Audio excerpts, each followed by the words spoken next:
Get ready to dive deep into Buffalo's vibrant music scene because we're stepping inside the fabulous Flamingo Lounge for the 8th season of local music magic.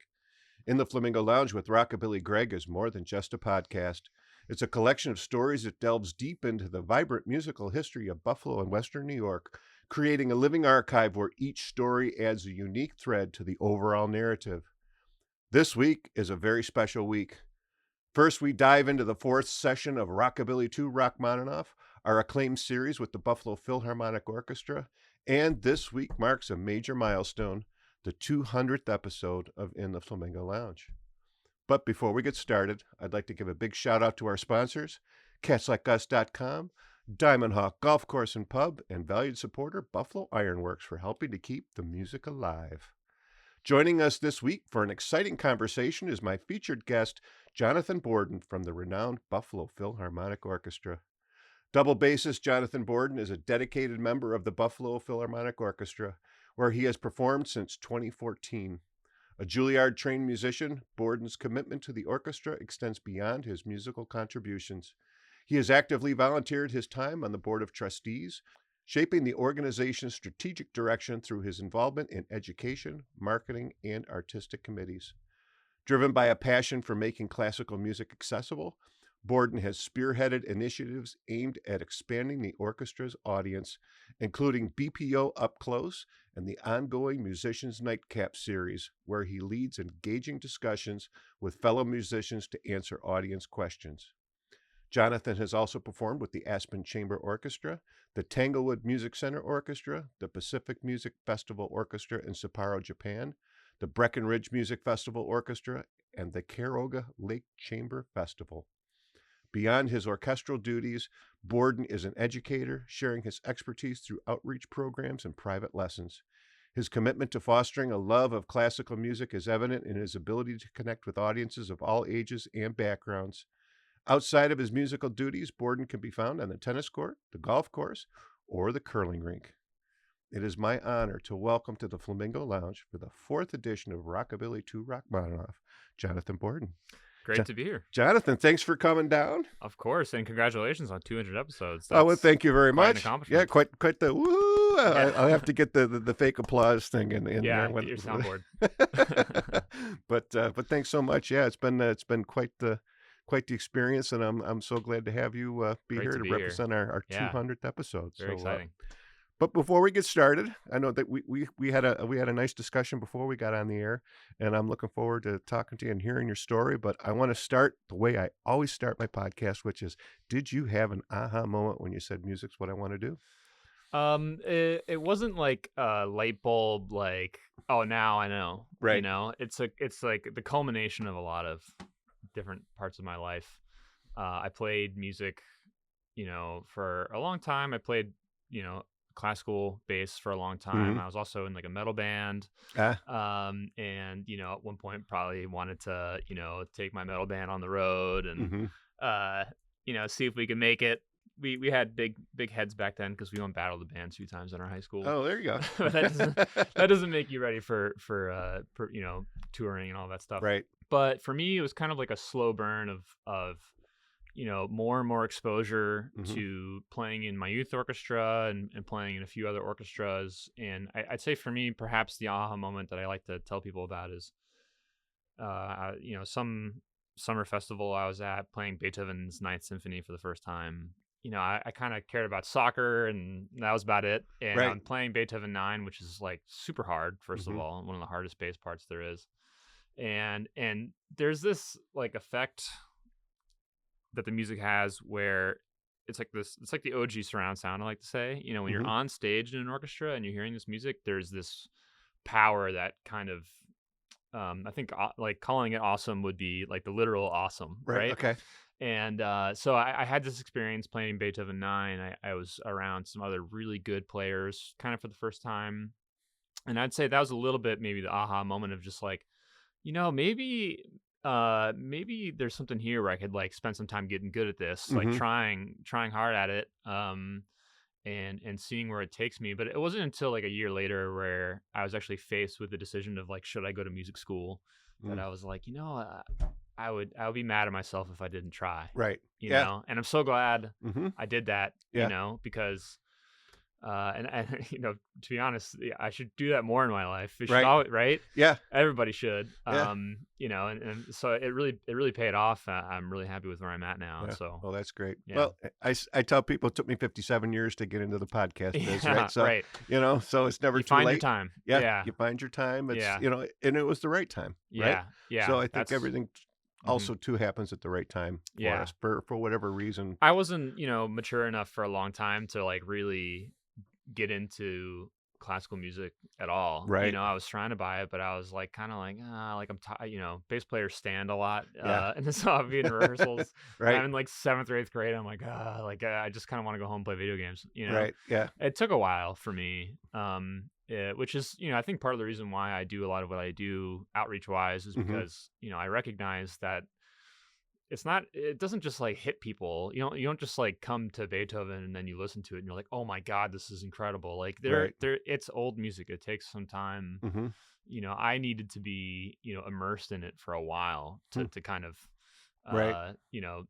change teams and be like, yeah, like I love this stuff. Yeah. Yeah. Did you start on the upright?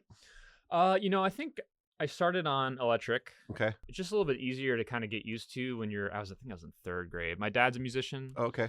He's a guitar player. He's a composer. He writes a lot of really cool music, but he's not a performer by trade. Okay. That was kind of just his passion. And so, I got a electric bass in my hands kind of early on. I think I took piano lessons at that point too. And then like most kids my age, took up an instrument in 4th grade and excuse me, I just wanted to play the biggest, weirdest one. Right, I think this was always kind of my thing. Like I saw that like there were lots of violins, lots of cellos, lots of violas, but only like 1 or 2 bass players. And I was like, yeah, I want to be the weird one. Right. know? Yeah. I wanted to play upright when I was a kid. It looks cool. I just, that Yeah. boom, boom, Yeah. to get that jazz and It's of just- course yeah. the rockabilly in me. I love a slap bass Yeah, of too. course, It's of like, course. yeah. Yeah. And of course never did. Yeah. But and I've told the story a million times. But when I was in grammar school, they gave you a test to see if you could naturally read music, and if you did, you were allowed to get into Really? the orchestra in 5th grade. Huh. And I obviously did not have a natural Interesting. propensity to read music, so I wasn't offered. Really? Yeah, That's so a shame. yeah, it is a shame. Yeah. And I tried drums in 6th grade, and I got relegated to the woodblock. Yeah. Okay. I Important. still have not touched a drum. I was on a practice pad for the whole time, and then all the concerts are doot doot doot. It's like okay, and I kind of and it's 6th grade too. I was a little teeny kid, and the band teacher just scared the crap out of me too. So that's no good. yeah. So it's Yeah. it's of course, and back then too, my parents didn't have a lot of money, for lessons or even to rent the instrument. So, Right. but like we mentioned off air before, I got started late and did some musical theater when I was in my 20s, and and now here I am, and now Yeah. I'm just ensconced in it, and it's It's never I too say- late. no, it's my music's my life. It's Yeah, not, man. and I've said it a couple times. It's my life, but not my living. Yeah. It's Yeah. it's what makes you whole. And Yeah, and 100%. talking to guys like you that that do it it's I find it very very respectful and honored to be able to talk to folks like Oh, you. of course. I really do, because we have such a rich history here in Buffalo. Yeah. But Yeah. but we'll get into that and all that, because I know you do some stuff almost on that same level with your BPO up close and everything. course, But we'll yeah. wait for that, Sure, because I sure. want to get into the. So like in high school, were you garage banding it with with yeah. your buddies? Oh And- yeah. Yeah. We had a band that we started in 6th grade together. What was the name of it? We started out calling ourselves Element. Mhm. I think because like we like to wear like skateboard logo Okay, stuff, yeah. and that I don't know why I couldn't. I mean, like some of us skateboarded, I guess, but Mhm. like we weren't cool. We were trying to be cool. Right. Were any of us actually cool Yeah. when we were that age? No, I mean- no, of course not. No. But we all try, Mhm. right?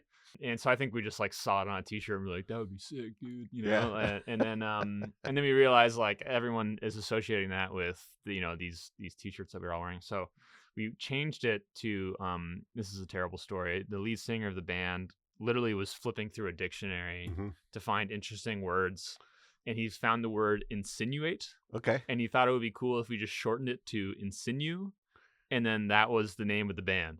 And Okay. we were all like, Insinu, that sounds so cool. Because we're in like 7th or 8th grade, Right. you know? Yeah.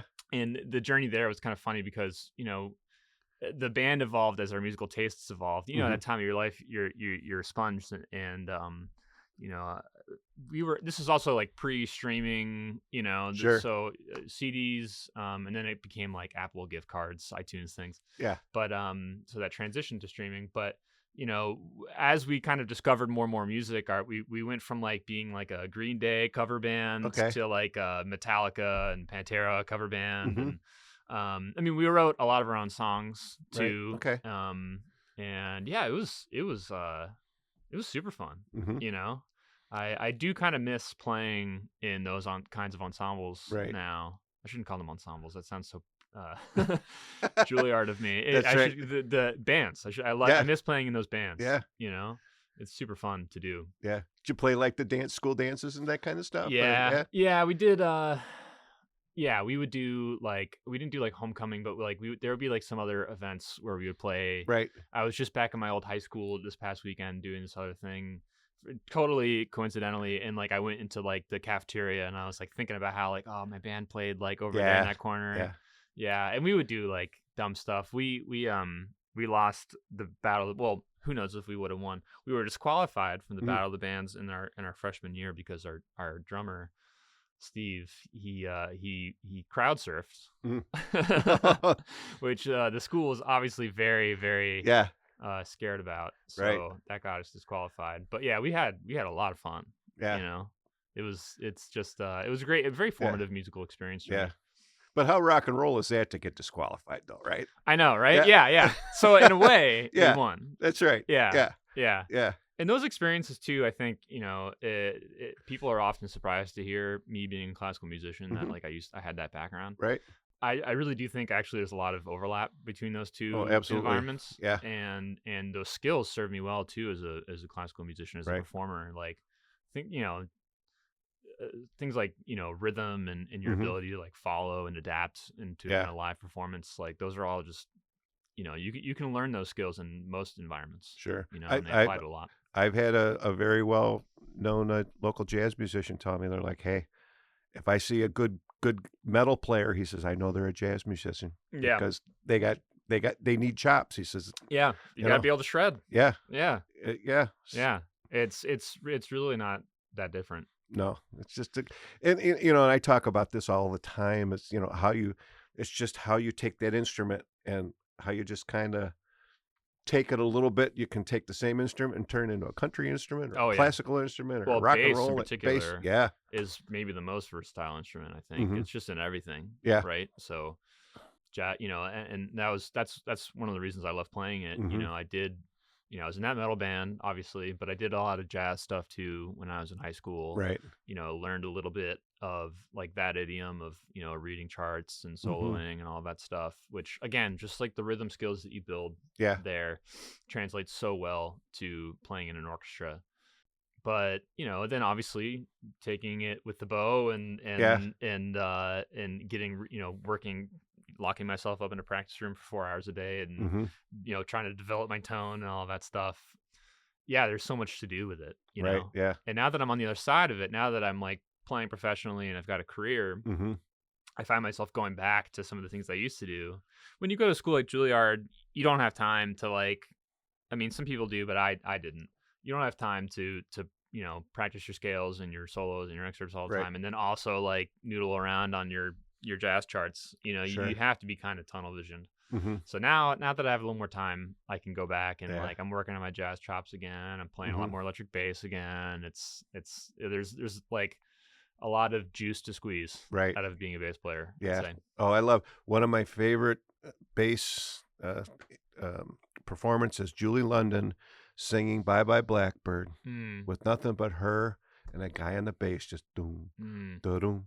Yeah, You know, That's all you need. Up all, I Yeah. mean, it's so simple, Yeah, but yet it's so intricate at Yeah. the same time. yeah, You know, it's Yeah. I find myself watching that YouTube video all the time. Yep. of course, because also Bye Bye Blackbird was written by Ray Henderson, who's a Buffalonian. And Didn't know that. yeah, Ah, so as I mentioned beforehand too, I mean, we have so many of the Great American yeah, Songbook, yeah. writers Rich right here history from here. Buffalo, rich history. Yeah. But yeah, it's just, and the way she does that is just so, you Mm. don't have to be overproduced. Yeah. It's just very simple, but man, it's like, yeah, Yeah. that's when I'm like, I should have taken up that instrument.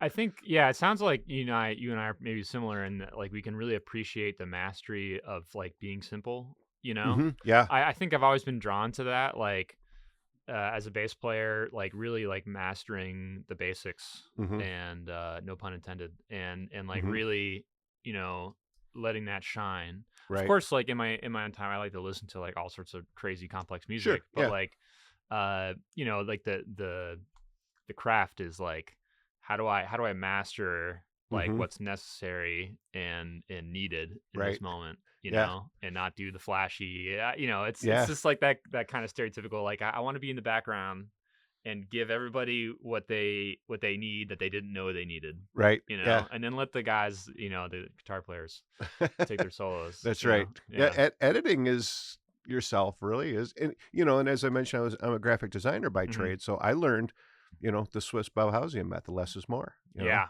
Pare yeah, it down to to yeah. the least amount of information that you can Yeah. have there to get your message Is that in across. reference to like old posters of like from you said Swiss Bauhaus? Yeah, the Yeah. Bauhaus, back in the teens And and the 20s, yeah, I've Mies seen van der Rohe, and I yeah, know a little bit of what you're talking about. Yeah, yeah. where it's just like it's just yep. Yeah. Yeah. I mean, I Swiss, couldn't I I mean, we couldn't used to, describe it we a little used bit. to, tease that Swiss design was just one word written in Helvetica on a Yeah. white background, I mean, that's a little less is more. And of Yeah. course, down Yeah. here, I'm more is more. Yeah. So I lost that simplicity, Uh, lesson, on my walls, but yeah, it's the same kind of concept, yeah. it's just Yeah. paring it down and Right. really, Yeah. training your eye to look at something and, Yeah. Yeah. make that come across with as little as information as you can, because Yeah. it's easier to also to pick up for Yeah. people. Yeah. That's why, when they say three chords and the truth for country, right? Right. Three It's simple Yeah. music. It's easy for people Right. to kind of understand. And when you Yeah. start getting kind of complex with Right. all kinds of augmented chords and stuff Yeah. like that, it tends to get a little Yeah. tiring sometimes, to listen to. It's Yeah. cool, and it's Yeah. great, but Yeah, I find that to be actually just a fascinating subject because in my free time I do like to listen to lots of like rather complicated, right. as a trained musician, like I think I've always kind of been like this. I've always liked things that are like in the same way I chose bass, like I didn't want the norm, hmm Yeah. so like I've always had a harder time getting into like the simpler stuff, Right. although like I don't know, there's always caveats, right? Yeah. But like I do find myself like drawn to the more complex, the more intricate music, and I think a lot about what is it for me that draws me in, and what is it for other people that love pop or country hmm or the three chords and the truth thing like you just Yeah. mentioned. I think it's a really peculiar thing about listeners, and it's something I think about a lot. Yeah. Yeah. Yeah. Now I know, like in guitars, I mean, I've tried to play, and I'm a Gretsch guy. I love that hollow body sound. Yeah. Is there kind of in the bass world, is Mhm. there like a brand or a style that like For fits instruments? for instruments that it's like, Oh, yeah, that's the one that I want. I mean, obviously well, yeah. violins obviously is a Strad, right? But Yeah. So it's like violins in that it's like for classical bass players playing in an orchestra, the world of choosing an instrument, it's kind of like a Harry Potter wand situation, hmm and the market is a strange one. It's kind of hmm more like a art collector's market than it is, like I've been, like I said, I've been getting back into electric basses, and it's such a different market. You have hmm brands that hmm and it's like all about right, like what country it was made in, and sometimes tone woods, which I find funny, but because coming from the upright bass world, it literally is like the tone of the instrument, the natural acoustics of the instrument. There's no hmm pickups on it, of course. And so for my instrument and finding instruments like mine, it's there's only a few stores. Mhm. Stores is maybe not the right word, but there's only a few places in the country where even have, high quality Right. orchestral instruments. And then it's all about like pedigree. So, Mhm. was your instrument made in the 19th century or the 18th century or the Hmm. 20th century? And, where was it made? Was it made, in England or Italy? Those are like the two big ones, Okay. right? They made great instruments too. Germany made tons of instruments, but because they made tons of instruments and often were, not always, but often were part of like bigger factories, there's a lot of them. So that drives the price down. Mhm. But it really becomes like, oh, was it made by this maker in England, or is it made by this maker in Italy? That's what the whole Strad thing is, Right. right? Yeah. Like that's the brand, right? Hmm. So and then yeah, it could be, this isn't always the case, but it could be that the bass isn't all that great, but because it has that pedigree, et cetera, for example, like a Van Gogh is always going to sell for a certain floor, right? Sure. Even if Right. it's not his best work, just having that name associated. So it's Mhm. it's that kind of market, which is really peculiar. And finding an instrument that works for you is always challenging too, because unlike violins, basses are not very standardized. Mhm. The history of our instrument is very odd. People, people kind of coalesced around like the core violin model kind of early on in like Mhm. the 18th century. And in basses, sometimes they were huge, sometimes they were small, sometimes they had only 3 strings, sometimes they had 5 strings. Like it's not Mhm. until really like the last like 80 years where it's like, okay, this is like what you can expect for a string length, which if you don't play acoustic instruments, just think about that statement for a second. Like the string length, right? Mhm. Right. Like imagine playing guitar that's 3 inches longer, string length than Yeah. a normal one, right? The Mhm. standardization is just not there. So lots of basses have, you know wildly different characteristics physically and Mhm. tonally, Right. and that's not even to mention like the bow that you use. Mhm. And it's a whole Wow. it's a whole thing. Yeah. Yeah, yeah. It's people devote, careers to like identifying instruments, and Yeah. it's a crazy thing. Yeah. Now, is that something that you just kind of picked up by reading and learning and Yeah. discovering what you like, what you don't like, and of course in Juilliard, I'm sure they went over some of that. Actually they don't. No, No. yeah, So like a school like Juilliard is all about like just practice your ass off, hmm, and right, get good. Like it really is all that it is. right, And they give you classes on ear training, okay, and lots of private lessons, and they make you take piano. And Juilliard was kind of known as like they pivoted when I was there to like making you take more collegiate kinds of classes. Like we hmm, had to take these humanities classes, and that was like the rare thing for music school, to make you actually like read a book and not just right, let you practice all day.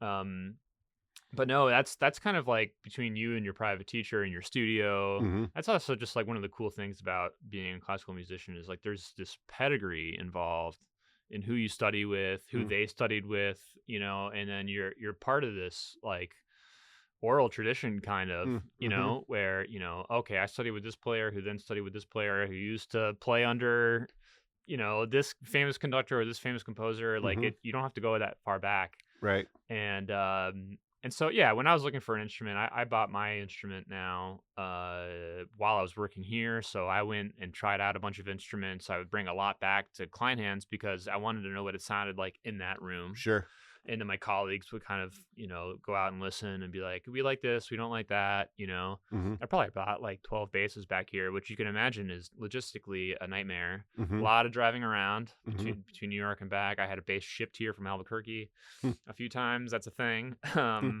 It's as cumbersome as it sounds. right, And then I ultimately settled on the instrument that I have now. It's English instrument from maybe the 1880s. hmm, That some people think it's made by this guy, some people think it's made by somebody hmm, else. Um, but it worked for me. right. Now, So not to get too far in the weeds, yeah, but it is. do you kind of have to let also the instrument acclimate to the environment before you really want to play it too? Yeah, that is definitely a thing, especially for Buffalo, Right. Yeah. right? And Kleinhans is not humidity controlled, Mhm. unfortunately. So it becomes a real Yeah. problem, which is actually kind of crazy because like it's not just our instruments, it's the Mhm. piano. They have nice Steinways there Right. that are Yeah. just getting dried out like crazy. Mhm. But anyway, yeah, a little bit of that. This bass was previously owned by somebody who played in the Toronto Symphony Mhm. for a long time. Hmm. So it's if you saw it, there's cracks all over the place. Sure. Wood does that, and so this bass is kind of settled in, I'd say, Mhm. and it actually handles the Buffalo winters quite Oh, well. good. It was a Mhm. surprise for me. So Mhm. fingers crossed. Right. Sometimes Yeah. things pop up and it's like Yeah. home ownership. Yeah. It's like, oh, I gotta get this thing repaired, and it's costs an Right. arm and a leg, but Yeah. that's it. I was just thinking because I know, just putting, laminate floor down in the house. It's like Yeah. you gotta let it sit in the house for a couple Yep. days before Yeah. because Yep. it's going to expand and contract. It's wood, Yeah. right? Yeah. And Yeah. I would imagine that's going to affect the tone. Oh, You know? 100%. Yeah, bass is sound. I mean, my bass feels pregnant in the summertime, Hmm. and it kind of gets diffuse, Okay. Yeah. and in the wintertime it's kind of got this edgier, Yeah. brittle tone, Hmm. but you make do with what you Yeah. can. That's part of the life, Right. you know. Yeah. When I was first taking guitar lessons, I got a inexpensive beginner guitar, and it Hmm. sounded okay. And I Yeah. left it in my car like during this kind of weather, and it Ooh. cracked down the front. Yeah. And man, it sounds better. Oh Yeah. yeah. I'm like, I was taking a Kenmore Music, and Jay there, Yeah. he's like, "What Yeah. happened here?" He says, "It sounds great." I says, Huh. "It cracked." Yeah. Just the finish, on Yeah. the top. But I Okay. said, Yeah. something with Huh. that. I said, it just kind of like, Yeah. Maybe popping. the pickups are just seated a little bit better. Yeah, I don't Yeah. know. Yeah. But not now, it just hangs on the wall with autographs. So, Yeah. so let's get into a little bit, Yeah. what you're doing with the BPO. Yeah. Yeah. Yeah. Of course. Well, what do you want to talk about? There's lots. Well, let's start with your BPO up close because I know Yeah. you're quite proud of that. Yeah. Yeah. That's kind of like my baby. BPO Up Close is a really cool show. So you said at the top of the show, I do a lot to try to expand the audiences for Hmm. the orchestra. As I said earlier, I find it really interesting why people like what they like, and I told you my story about how classical music didn't really speak to me right Hmm. away, but that having that kind of like awesome experience within the orchestra and kind of getting addicted to it and falling in love with the art form, like I'm sure you feel the same way with Elvis or Right. other things that you love. Sure. It's like part of it is just it's not just loving it; it's like wanting other people to Hmm. love it too, Yeah. right? And so I've been thinking a lot about how, what are the barriers to getting into classical music? Because I know that there are many. Hmm. And like, what can the BPO do to diversify the audience? People, when I say diversify the audience, you might think about like, how can we bring in more underrepresented groups, which is Hmm. absolutely part of it. But I'm also thinking of it in terms of like, your experience level with classical music. Hmm. I don't want the BPO to just be the place for aficionados to come. Hmm. I want to expand to everybody because it's a really cool cultural resource Hmm. that I recognize is a little bit tough to get into. So Right. the up close is like our way to kind of remedy that situation. I recognize that with the typical classical concert, there's a few pieces being played. You might not know anything about any of them. And Hmm. then you're in a huge hall. The conductor will come out and we'll just start playing, and that's kind of it, right? And Right. and we expect you to like it, Hmm. right? And maybe you will, maybe you won't. Right. The thing about classical music is that there's so many different things within it. It's like a 500-year-old musical tradition, Hmm. and so like you might like the Beatles, but then you might not like Led Zeppelin, right? Hmm. And so it's the same, even though they're within the same, somewhat the same era Hmm. of music. So it's the same with classical music. You might love Beethoven and despise Shostakovich or Vivaldi, Hmm. and cool, there's Right. definitely stuff that I don't like within the canon. So, what we want to do with Up Close, first of all, it's like what it sounds. You get up close to the orchestra. I think that's Hmm. hugely important because I was talking about, being within the orchestra, that surround sound experience. It Hmm. really is different. Anybody who's kind of sung with the chorus with us or played in an orchestra would know what I'm talking about. It's a completely different experience, despite Kleinhans being a wonderful acoustic. So Hmm. we go play in the Mary Seton room, which is Okay. across Hmm. the hall, the main hall. and we kind of do it in the round. So everyone's Nice. really close to the orchestra. There's no bad seat. Mm-hmm. It's a smaller orchestra that's unconducted, which is kind of a cool spectacle of its own, but Mm-hmm. not the main feature. And then it's about an hour-long show, so not going to take up too much of your time. We're going to play, 6 to 7 things of different styles, varieties. Nothing's going to be longer than 10 minutes. So if there's something on the show that isn't speaking to you, there will be something else. Sure. And then I kind of MC the thing. So it's a lot more of like an interactive experience that, you're guided through, as opposed to like sit down, shut up, and listen to what we have to play. Right. Yeah. And to be clear, I do think that there is like I don't want to stop doing that. Like maybe I was being a little bit facetious saying sit down, shut up, and listen. But I think there is something to be said for the traditional concert experience in which there's this kind of like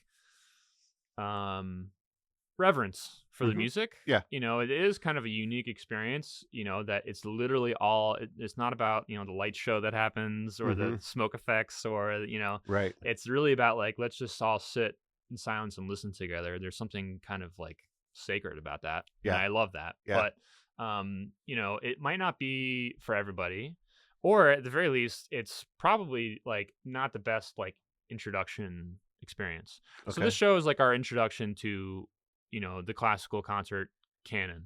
Here's lots of different stuff. We'll talk. I like to tell you like, here, listen for this, listen for that. You get to kind of see instruments up close that you've never gotten to see players, and there's like some electricity that comes with that. Although it's funny, I said earlier about like lights and all that stuff. We do have, we do kind of uplight the ceiling in some fun, interesting ways to kind of accompany and create a little bit of an atmosphere.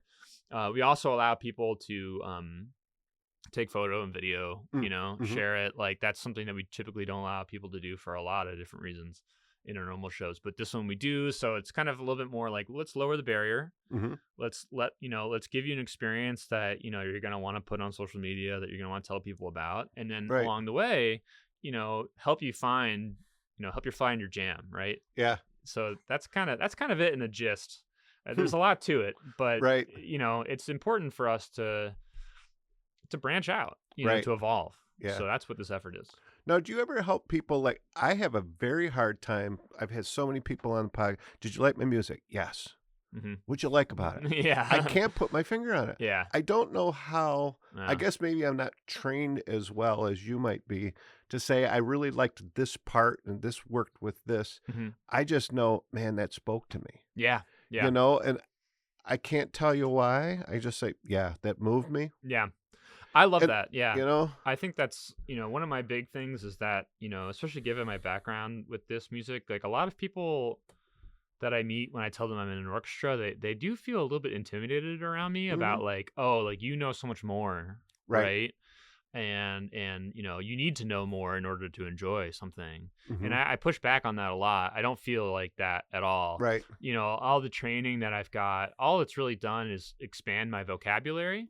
Right. To be able to kind of maybe explain what it is I like about something, but I mean, like everyone knows music.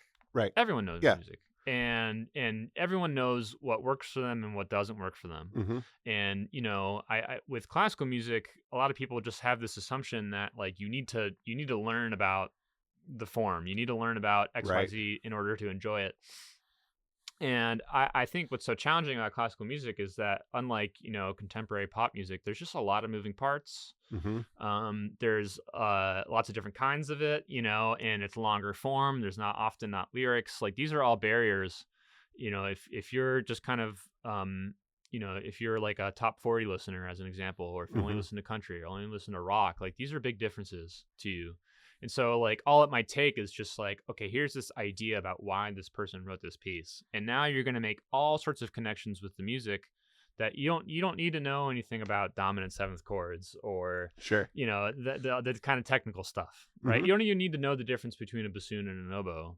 Like you can hear it, and maybe you can't articulate it. That's fine. You don't need to, so that's another thing that, is kind of my quest is like, let people feel a little more confident about their ability to express and talk about music. Yeah. You know? Well, it's kind of taken it makes me think of, I've done theater a lot Mhm. in town, and do these on school time shows, for kids. Oh yeah. And it seems like the teachers bring in these kids and they're like, you'll shut up. Right. You don't do anything. Don't clap. Don't Yeah. laugh. Don't just Yeah. sit there stoic, Yeah. because they're trying to, not Keep 'em let in them order. get, Yeah. keep them in order. And then, because I did a Christmas story, so we had kids in the show. And the director says, don't do anything different. Don't try and get the laugh. Don't try and get, Mm. and, and you look, it's like, what is this, an audience or an oil painting? Yeah. Right. It's like, yeah. but it's like that's instilled in these kids, and they're like, they're not allowed to enjoy Yeah. it. And then Yeah. it makes me think of, I lived in Batavia Mhm. for 10 years, and I lived right across the street from Centennial Park.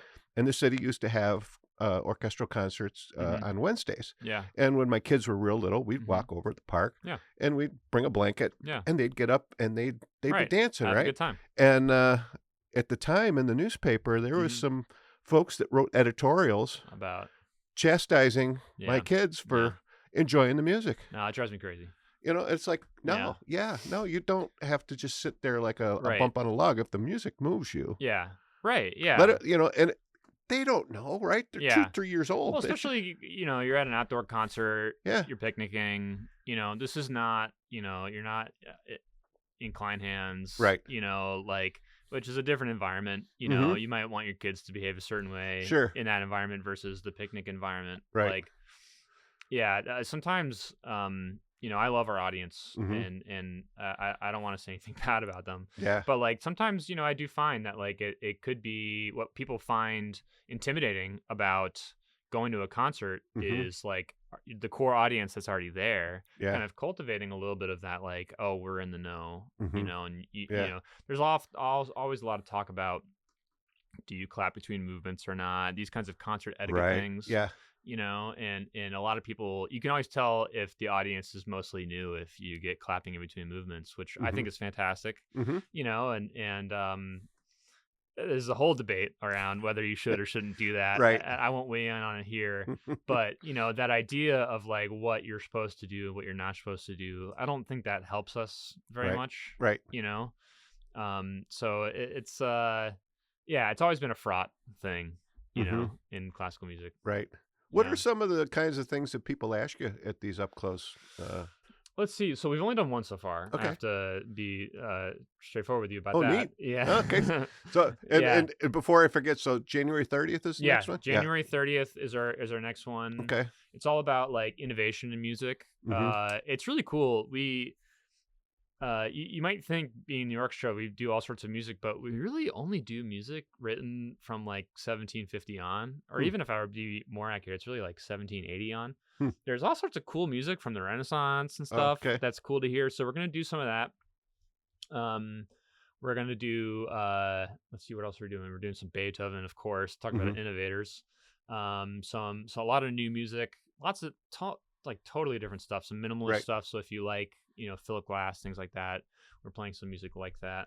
Sorry, I'm trying to remember what the question was you asked me. Was what are some of the kind of questions and things that people Oh, have yeah. asked you at the event? Yeah, so we, a lot of people, like I said earlier, feel pretty shell shocked about oh man, I don't, what is that instrument over there? Maybe they're a little bit they feel a little ashamed to ask. And so people love to ask about what's it like to kind of be in an orchestra, what the day-to-day life of a musician. People like to ask about playing in that environment, particularly playing that show, particularly playing unconducted. A lot of people like to ask about the technicalities and how it all comes together, which is a really fascinating thing. We do, after some concerts, regular concerts, we do these nightcaps where we have audience members ask us questions after a big show. Sure. And I'll bring a few of my colleagues down, and we'll kind of talk about talk shop a little bit. And Sure. people love asking us questions all about how many times do you rehearse? What's your practice life like? All those sorts of things. Yeah. And I love it. It's a nice reminder. To us, our lives feel normal. Mhm. And it's Right, a nice yeah. reminder. It's no, we have pretty weird jobs. Yeah. It's a strange thing.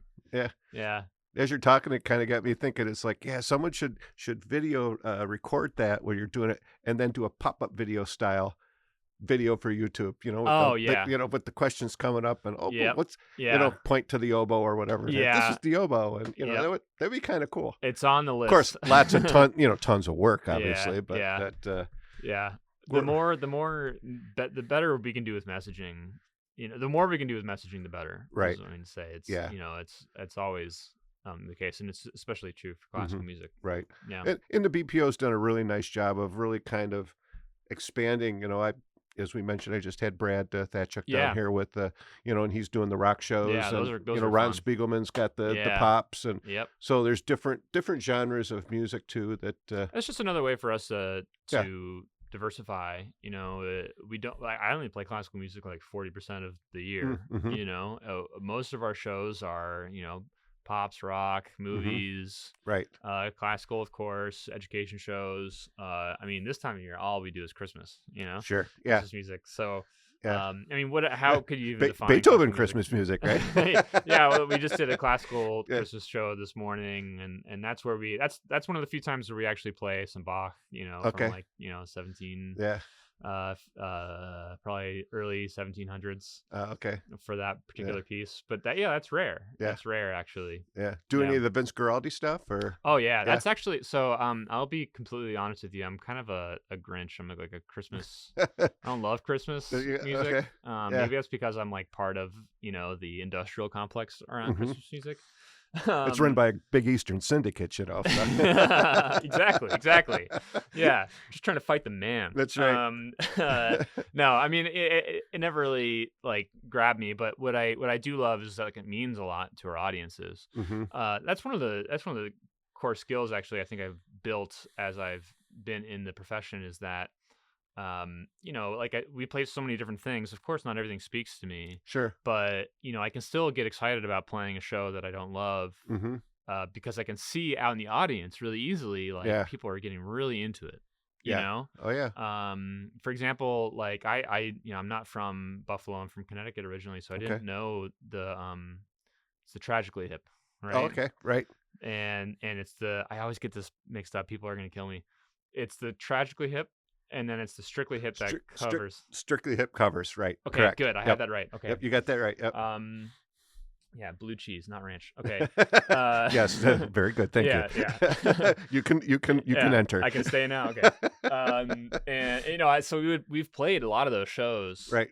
in the summertime in particular, and it's like that's good music. I wouldn't say it's like my favorite, hmm but like people like love it, and Oh, yeah. I love being on a stage when people are just like having their moment. hmm It's so easy. Like classical musicians fall into this trap all the time of like, oh, like our music is better, Right. our music is special because Mhm. it's more complicated because it's stood the test of time for whatever reason you want to Right. think of, which I think is ridiculous. Yeah.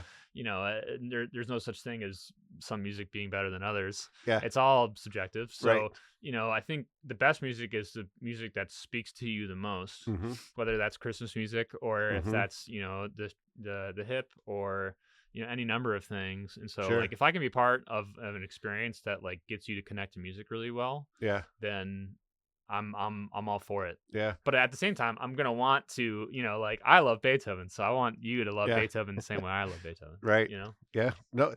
And as you mentioned, I want people to like Elvis the way I like Yeah. Elvis Yeah. or rockabilly It's the music. quest. It's Yeah. that's what I dig. Yeah. A hard and thing to do. yeah, and and you mentioned though, like the audience. I mean, there is music, and it's so incredible how this happens. Is you can hear it, the beginning of a piece, and it takes you back to a moment Oh in my time. God, yeah. It's like I remember where I was, what I Yep. was doing when that happened. Yeah. And For me, like, well, yeah, with playing classical music, it's really special because you don't.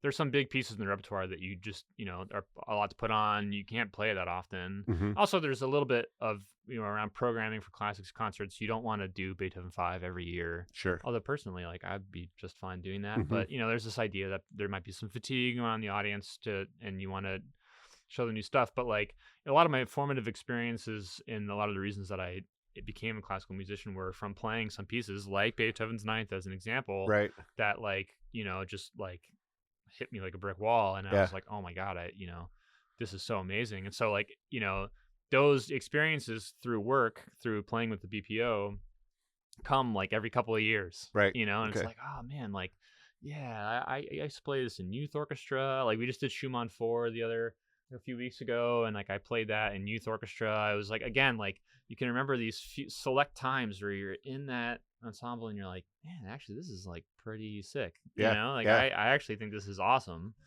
Um and yeah, there's special times for me too. It's also a lot of video game music actually, Okay. from Yeah. especially from like very young age. That reminiscence power of music is so like special. Right. Yeah. And yeah, I couldn't agree more. Yeah. That's such a powerful thing. Are there pieces when you play too that when you're done, you're like, oh my God, was that a workout? Oh my God, yeah. Like I couldn't imagine being a drummer and playing bolero, just playing bump, Yeah. ba-da-da, bump for 15 minutes. Yeah, I Man. wonder if that's like a stamina thing or like a mental for Right. the snare drum players. I think I know for the start of that it's like keep your cool thing, like Yeah. it's a nervy thing because you have to be really delicate and you're like the only thing playing for a while. Like it's but it's not like a technically challenging thing for them. They could do all their paradiddles and all this crazy stuff, but like it's this, how well can you do the simple thing? I think it's because like people can tell, Mm-hmm. if it's not right. So the nervy thing. But yeah, to answer your question, for me, like Bruckner is like, I mean, first of all, I really dislike Bruckner. He's by far my least favorite composer, and part of the reason is like his writing. I just like it's exhausting. He just I think he was an organist and just didn't know how to write for the instrument, and Right. just wrote some crazy stuff. We did a Scriabin symphony that we recorded that had lots of like tremolo in it forever, and it's just like, this kind of like sonic painting kind of thing. Check 6 has like these moments. Yeah, it's a workout actually a lot of the time. Beethoven 9 is exhausting. That last movement goes on for like 18 to 20 minutes. Wow. And it's some of the hardest stuff in the repertoire. Mm-hmm. But with that, I love it so much. It's like the adrenaline carries you right when you need it. Right. You know? So that's when the conductor's got to stay on tempo. Stay on tempo, right? Yeah, a little bit. Yeah, actually, and conducting too. I just dabbled with that a little bit, and God, was my shoulder sore. I don't know how to get the strength of conductors. The next time you see Joanne, like she's got to be hitting the gym or something, because like just having your arm levitated like that for a long time, it's not. It's not easy. Right. I thought I was fit, and then I'm like practicing conducting. I'm like, oh my God. It's just keeping that that beat and that rhythm, and listening to now you and you and yep. It's hard. You're watching, thinking a lot of things at once. Yeah, it's challenging.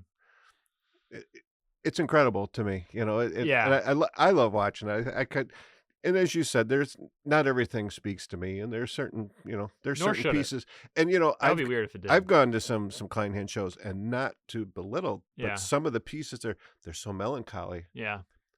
I fall asleep. Yeah. Not because the music's bad, but it's just so and it's a great nap, relaxing. Isn't it? Yes. Oh, it's like, this is wonderful. No, full transparency. I've done the same thing. Yeah. And then people feel guilty about it, whatever. It's like, that's something that I if you go to a concert that you paid, a decent amount of money for, and you end up falling asleep, like that's not a ringing endorsement, right? No. At the same time, like, it's that idea of not everything's for you. And then sometimes, some music is meant to kind of calm you down, sure. And you can still have a great experience with a piece that does that.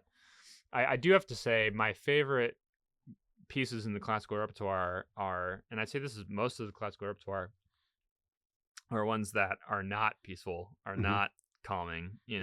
I think there's a little bit of an idea around classical music that it's like this perfect music to study to, that it's like this,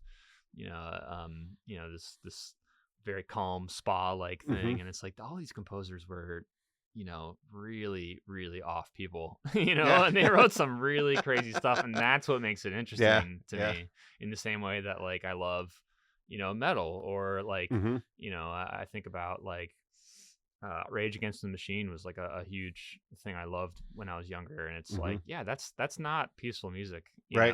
and it's very obviously there's the political undertones of it, but there's, it's very forward music, Hmm. Yeah. and edgy music, and I love that. And classical music can be just as edgy, if Right. not more so, I think. Yeah. Yeah. Well, for the time, some of that was the metal of its time, Oh, right? 100%. Yeah. I mean, I don't know. Yeah, middle of its time.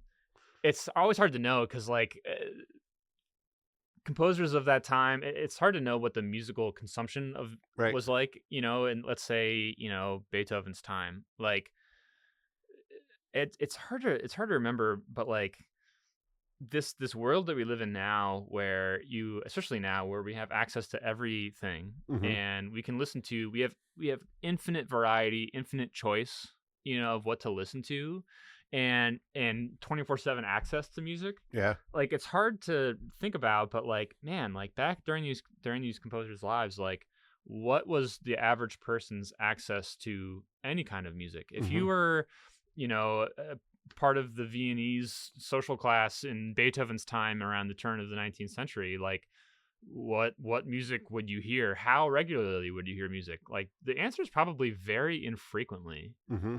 So to put it in perspective, like, the spectacle of seeing an orchestra play like a thoughtfully composed piece of music is just like, Yeah. like, I'm trying to think of like what the comparison would be like today. Like, what's so rare that to see all these things come together, in this incredible way. So Hmm. I try to remember that it's like, at the time that this music was written, like, it was a really rare experience. Hmm. So to answer your question about, like, the metal of its time, it's like, it's hard to really know, because like, what, you know metal of its time in terms of like, talking about like power. For Hmm. me, like, metal is all about like power, Right. right? Yeah. And that awe factor, Yeah. right? It's like, yeah, in that sense, like, Right. definitely, yeah. I was kind of coming from the like, because some people are like, oh, metal, that's, Hmm. but then, and I know talking to some other folks, it's like you go from Beethoven and Mozart. I don't know the timelines from, but, when different guys came 20 years later, it's like, oh, that's not our No, classical. No, I no, mean, they were, yeah, to us now, it's like, oh, yeah, that's yeah, classical. But at that time, it was like, yeah. Oh oh, my, yeah, yeah. you're breaking the rules, man. Especially Beethoven, from Mozart to Beethoven, and that's something that in our first up close show we highlighted, Hmm. and we'll do it again actually this Right. time around. Like, it's easy to kind of put them in the same bucket, but they couldn't. They are quite different, Mm. and appreciating like the differences between the two. Being able to like hear back to back is actually a rare experience. Right. Like, to help people hear that, in a concert like this, we don't really ever do that. Hmm. So I really wanted to give people that experience. Right. Yeah. How do they like when they pick a show? Hmm. A classical show. Yeah.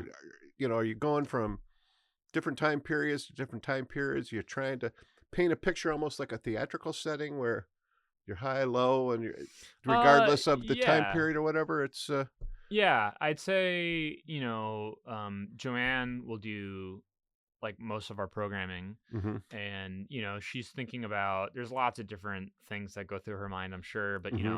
trying to make sure that over the course of the year we're presenting all sorts of different things. But yeah, in the context of a show, you'd like to have some kind of through line. Hmm. Maybe one composer studied with another one, and you Hmm. can hear that direct influence, Okay. right? Right. Or you actually maximize the contrast, and you'll do something from wildly different styles, and Hmm. and to kind of show that difference. Right. Me now, this is my second time being in like the programmer's chair and having to make decisions. I mean, Hmm. there's lots of practical things that get in the way of, like, I'd love to play XYZ piece, but Hmm. for time, budget, whatever it might be, you can't Right. do. But thinking about, this first up close show is all about, innovation in music. What actually were the innovations in music at all these different time Hmm. points, and then trying to find the right pieces that show that. That's the through line of this show, at Hmm. least, and it's a challenging exercise, but it's fun. Right. It's fun to try to find that right mixture. I think it'll land. I hope it'll Yeah. land.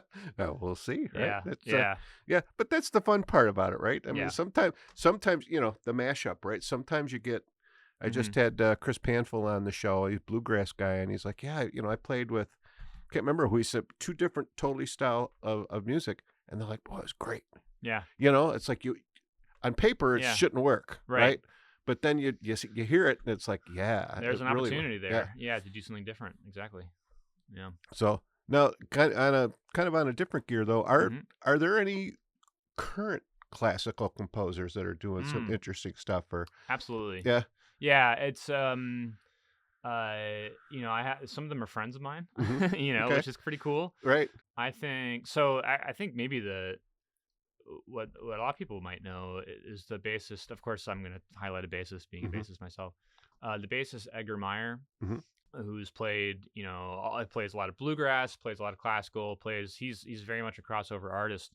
Writes a lot of really interesting. He's written some bass concertos that are really interesting. Some chamber music for bass and other instruments that really leans on that influence from kind of bluegrass and all that stuff. hmm And but like it's like he's just an absolute virtuoso at the instrument, and it could do right, everything. He's got really great stuff with Tessa Lark playing violin, just violin and bass duos. There's a really great one with Chris Thiele, him and Chris Thiele doing some really interesting stuff. Would you call it classical? Maybe not. hmm It's a yeah, little bit, like what even is classical, right? right, Traditionally for pieces with orchestra, hmm he wrote those bass concertos. I'm trying to think of like other a buddy of mine, Paul Frucht. He's a great composer, hmm but yeah, I really like to what Philip Glass does. I just played a piano concerto of his this summer, hmm like a religious experience. Hmm. Really interesting. I didn't think that kind of music, that minimalist right, style, would really speak to me, and it really did. There's lots of really interesting stuff, creative stuff happening.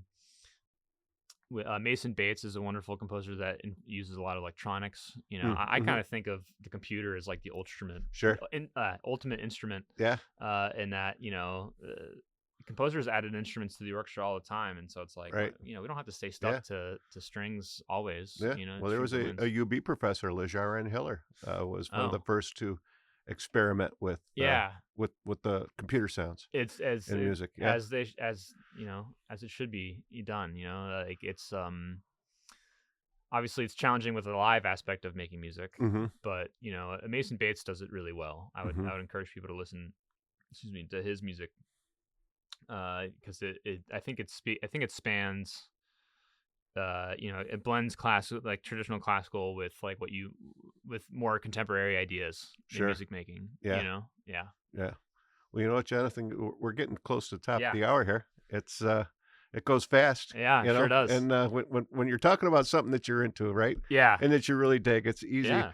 Before I go though, I want to make, Mhm. because I think I just saw the BPO just came out with a new album, correct? Yes, Yeah. yes. Our Ein Heldenleben Mm-hmm. album, Hero's Life, Hero's Journey, maybe it's called. Don't quote me on that. Okay. Yeah. Yeah. We record all the time. Mm-hmm. And it's one of the fun things about being in the job is Yeah. is sometimes you got to put it on tape. And this piece in particular there's a few pieces in the repertoire where like if your orchestra's playing it in town, like you go. Mm-hmm. I mean, you'd think me being in the orchestra, I would say everything. You always have to go, right? But the truth Right. is that there's just a few things that are rarely put together and are so monumental in the tradition of orchestral music that you just like have to see. I'd say Beethoven 9 is one of those pieces, and I'd say this piece by Strauss, Ein Heldenleben, is also one of those pieces. Hmm.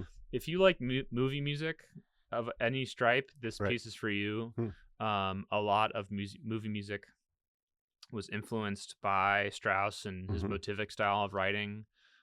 This is it's one of those pieces where like you're playing it and you're listening to it and you're like, I can't comprehend how one person could have thought of all of this. Mm-hmm. You think about all the data points that go into a composition, all the notes and all these different instruments, and he's got incredible texture in which so many things are moving in and out of the texture. It's not kind of just like melody in one half of the orchestra and accompaniment in the other. It's like everyone's kind of got the melody, everyone's kind of got the accompaniment, and everything in between. And it's just like it's just, I don't know, it's genius. It's Yeah. absolutely genius, and it's like powerful. There's a battle scene in the middle of it, so like the metal half of me is like, Mm-hmm.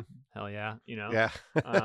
And yeah, I encourage people to Yeah. check that out. It's Yeah. it's a great piece. Vinyl or CD?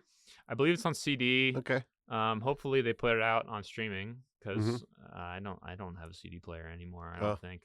Yeah. So they've been doing that, I think. Yeah. I've got both. Yeah, you Yeah. got quite the collection. Yeah. Yeah. Got to have it. So That's impressive. I do have some older Yeah. orchestra stuff on Yeah. vinyl, but Well, it's some nice. CD. It's nice to have the stuff on CD Yeah. or vinyl just for the fidelity side of things. Oh gosh, yes. Yeah. Oh yeah. Yeah. Don't get me on the stream. I'm sure. So many times. Compression. I remember when I got this nicer system a few years back. I had an old, one of those things you buy at, like Walmart or whatever, that's got everything in it. I'm playing a CD of Elvis, and so much stuff is like gone on the CD. And then I put a 45 on an original 45 of the same song on the record player. And and then you hear all these Really? wood block and triangle and all this different percussion instrument that's just been like lost over time, I've always been, or compressed out, and it's like, wow. You said you didn't want to talk about it, but I've always been kind of more on the CD side of things than the vinyl side of things.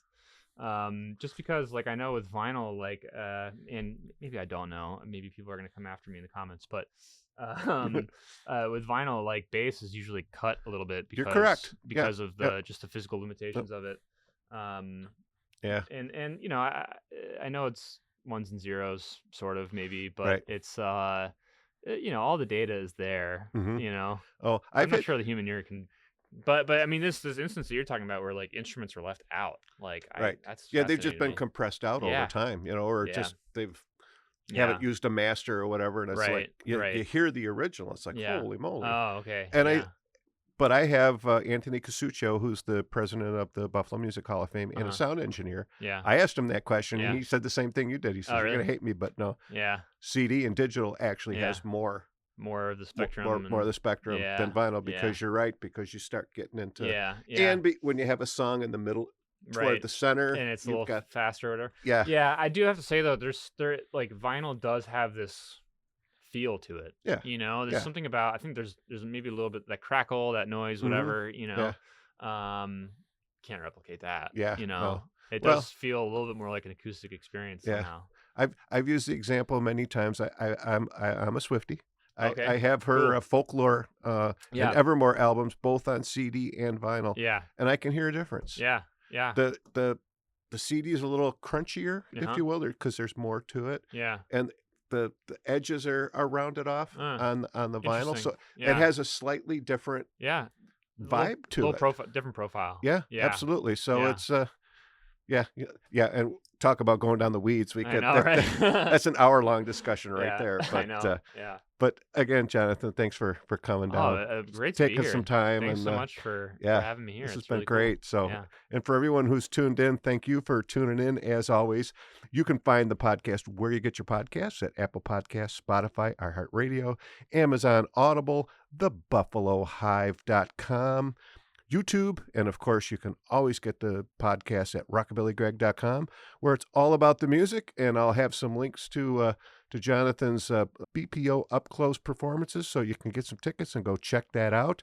And also, I'm sure you've got other stuff there out in the internet land where we can get some more information on where we can find you playing and come on out. So Yeah, BPO's we just do everything. Yeah. So- if you're looking for something to do on the weekend, There you don't go. forget to check out what the BPO is doing, because there's There's always literally yeah. it's like every weekend we're doing something you'll cool. be in that Strictly Hip show, right? So Probably. I got my Yep. tickets. So yeah. Good. That and good. Leslie Odom Jr. So Yeah, we got the I'll week, be there. we got the Yep. weekend going for that. So Yeah. looking forward to that. Awesome.